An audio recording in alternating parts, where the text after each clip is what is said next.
Good morning, students. Welcome back to your English literature class. In our previous video, we had done the main points and detailed summary of the poem Television. Today, we will continue the poem from Treasure Trove, a collection of ICSE poems and short stories, Volume 2.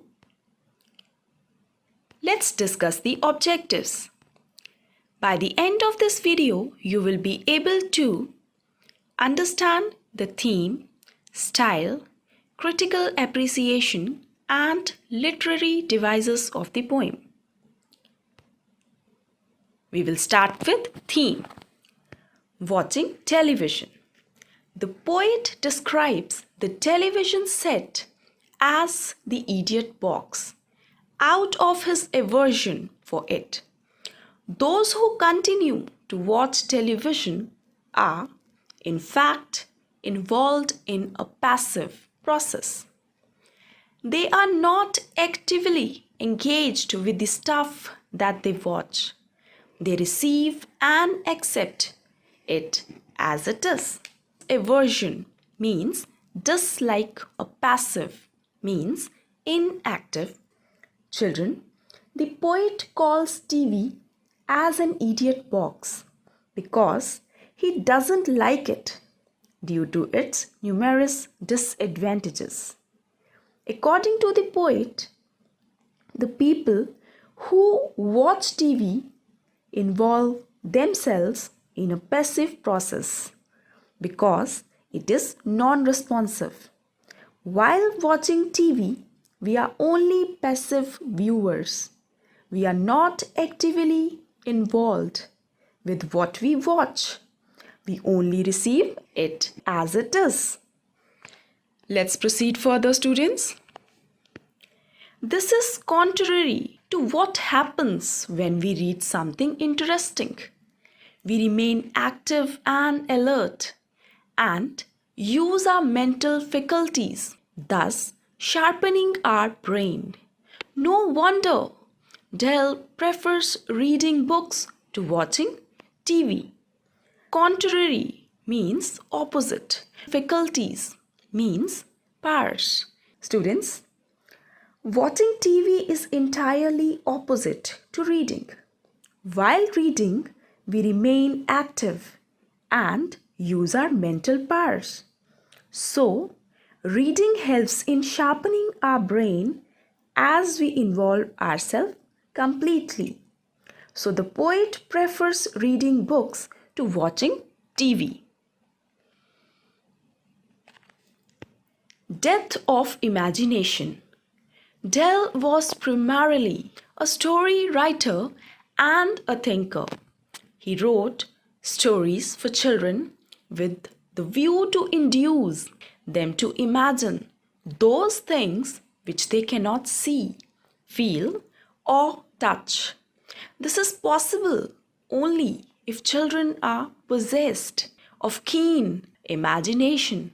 He was distressed to find that children who begin to prefer television watching to reading of books accept only the things which are visible. Primarily means mainly. Induce means persuade. Possessed means had. Keen means fabulous. Distressed means sad.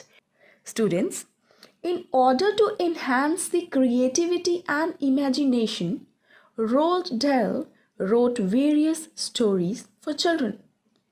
He wrote so because he wanted children to imagine the things which they can't see or feel.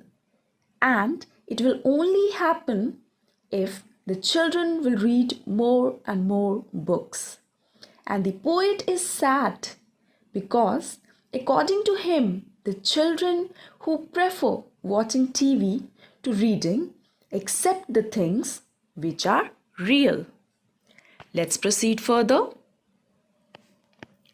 They no longer want to enter the world of fantasy. Dell rightly thinks that television has pronounced the death of imagination which is essential for creativity. In this sense, he was far ahead of his time in warning the parents against too much television watching by the young ones. Fantasy means imagination. Pronounced means marked. Students, the poet says that television kills the imagination and creativity in children. Here, the poet is warning the parents against excessive TV watching by their children. Let's proceed to the next point. Habit of reading. An important theme of the poem is that reading books is a very useful activity for the children. It must be encouraged by the parents by replacing the television with lots of books. Dell wants the children to read whatever interests them. Once they have begun to read books, they will simply wonder why they have wasted a lot of time in watching the idiot box. Students, the important theme of the poem is that reading is very useful activity. The parents must encourage their children to read books and replace the television with lots of books. The children must read the books of their choice. Once the hobby of reading is developed, they will realize why they have wasted a lot of time in watching TV. Now students, let's move to the critical appreciation of the poem. Firstly, we'll discuss title. The title of the poem, Television, is simple and apt, which means appropriate. Television remains the focus of attention throughout. Dell enumerates several ill effects of watching television. Then he proceeds to count the several benefits of reading books. He argues in favor of reading books. He looks upon television as the idiot box, as a monster, and as a ridiculous machine, and dubs it as nauseating, foul, unclean, and repulsive. Enumerates means mentions.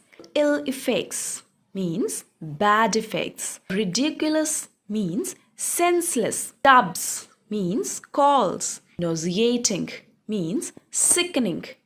Foul means unfair. Repulsive means disgusting.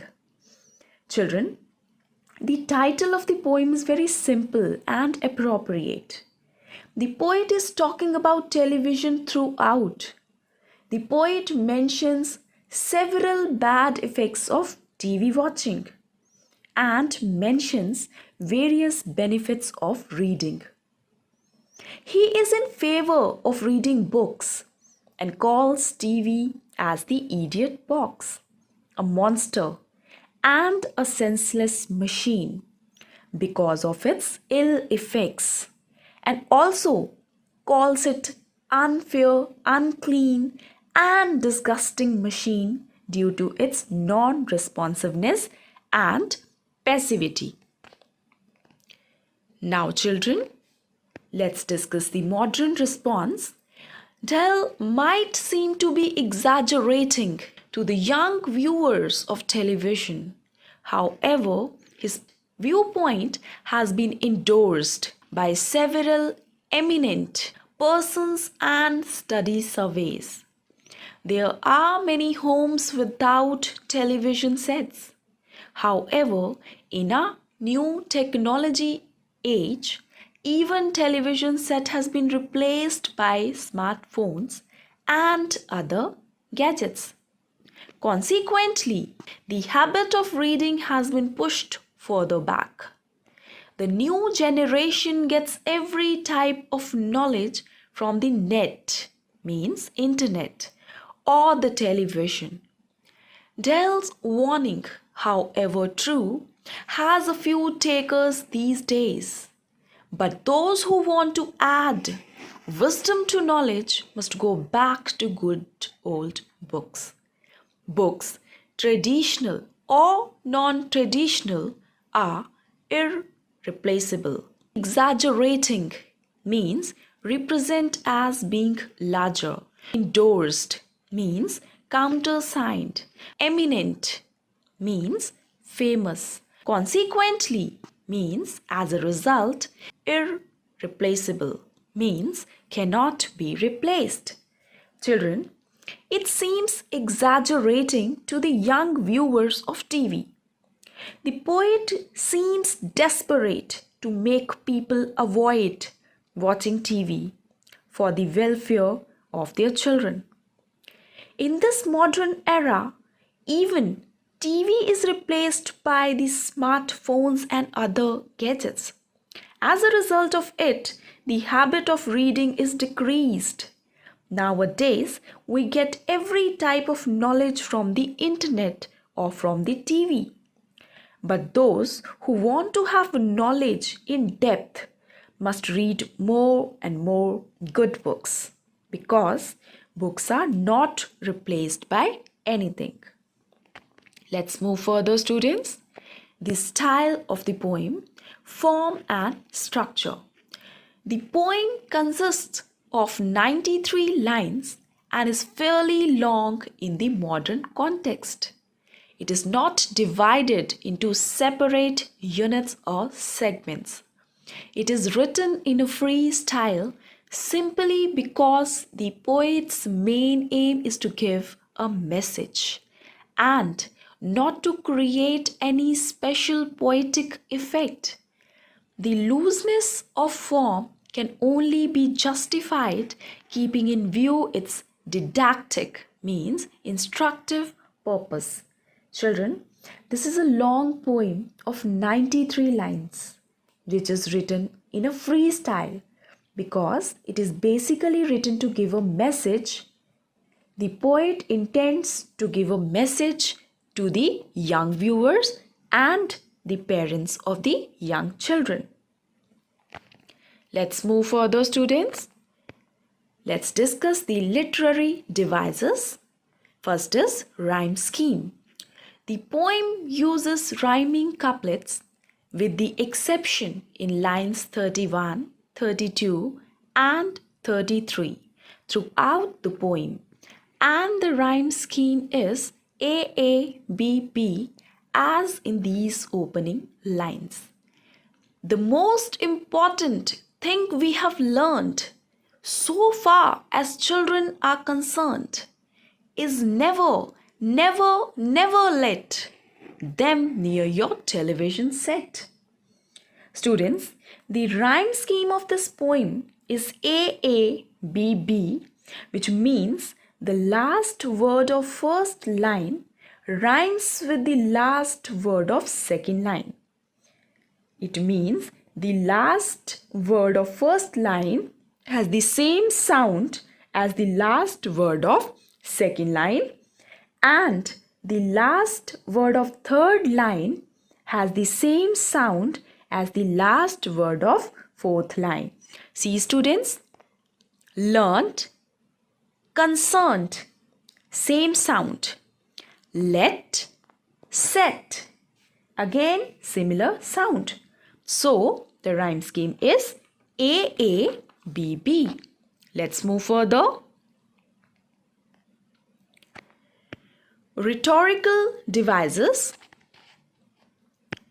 The poet uses personification, which means attributing human characteristics to something non-human by giving human qualities to the television. The quality to kill or devour something. That is why the television is to him a monster, nauseating and repulsive. Devour means eat quickly. Nauseating means sickening. Repulsive means disgusting. Children, the poet has given human qualities of killing and eating to the television. He calls television a monster, nauseating, and repulsive. These qualities are generally given to the humans. The poet uses apostrophe, means when a speaker addresses a third party, either present or absent, a rhetorical device while addressing his poem to the parents, an absent audience. Children, here in the poem, the poet is addressing to the parents who are an absent audience. Let's move further to the figure of speech.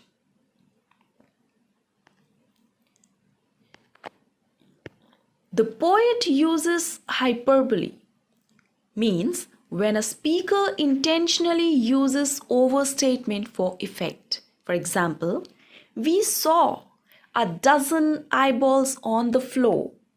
Children, we cannot see eyeballs on the floor.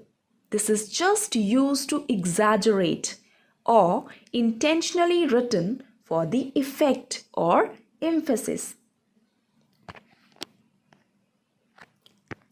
Metaphor, a figure of speech that compares two subjects without the use of like or as. Students, the poet calls TV as a monster. So he says, this monster. Here, the poet compares television to the monster. He calls it a monster without using like or as. Only one simile occurs in the poem.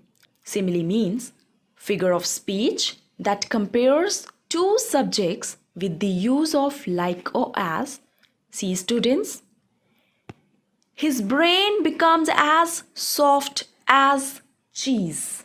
Here in this line, the poet says that the brains become as soft as cheese. And he compares the brain with the softness of cheese by using as. So students, now we will proceed further.